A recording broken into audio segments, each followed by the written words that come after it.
Finalmente, nós vamos agora por último argumento, o argumento número 18, anti-evolução, tá? O argumento ele diz o seguinte, que teorias alternativas, tais como criação supernatural e design inteligente, deveriam ser ensinadas aos estudantes, né, lado a lado da evolução, para que eles mesmos pudessem julgar e tomar as decisões deles no que acreditar, né? Então esse é um argumento muito utilizado também de que os dois devem ser ensinados ao pé de igualdade, né? Vamos ler então aqui a resposta do Fukuyama. Ele diz o seguinte: nesta linha de pensamento, se seguíssemos a lógica desta conclusão, nós deveríamos dizer, né, para os professores ensinarem as dezenas, centenas de diferentes mitos de criação, né, ao redor do mundo para as pessoas, né, a fim de que elas pudessem então tomar suas próprias decisões, né?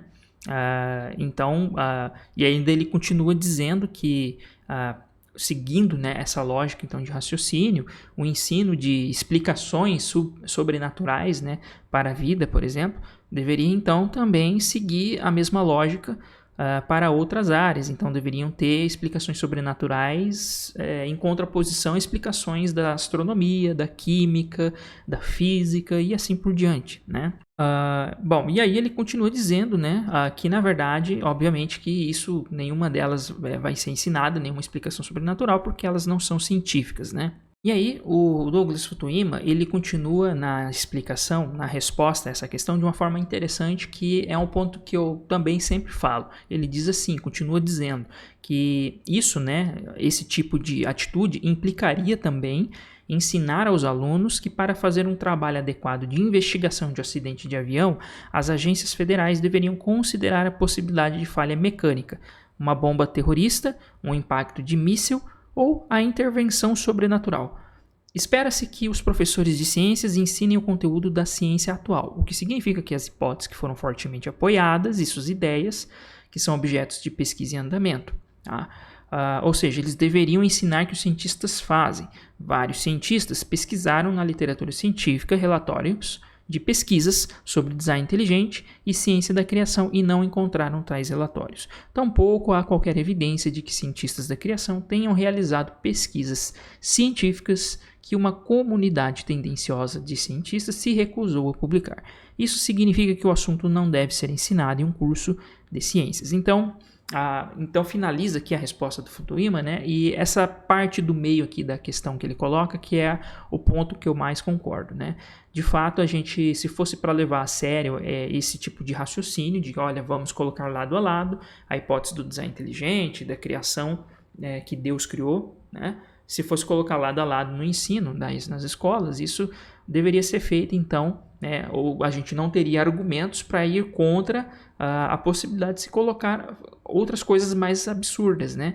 Então, por exemplo, talvez deveria ter que ensinar astrologia, né, também junto aí com astronomia, com física, né? Talvez teria que ensinar alquimia junto com a química, né? Ou poderíamos até mesmo ter que ensinar os nossos estudantes que, como disse aqui o Fukuyama, num caso de um acidente, por exemplo, aéreo, né, o investigador ele tem que levar em consideração causas sobrenaturais, né? Então ele deve considerar, né, falhas mecânicas no avião, ele deve considerar o piloto matado todo mundo, ou um ataque de um míssil terrorista, e também, quem sabe aí a ação divina, né? Deus que de repente derrubando o avião, né? Eu costumo dar um exemplo também em relação à medicina, né? Geralmente a gente tem ali cientistas da área da saúde trabalhando na busca de algum tipo de medicamento, por exemplo, para algum tipo de doença, né? Então busca a cura de alguma doença, né? Alguma coisa nesse sentido. E se a gente fosse levar a sério essa hipótese, né, de colocar na mesa causas sobrenaturais, então por que não aceitar isso também para a medicina?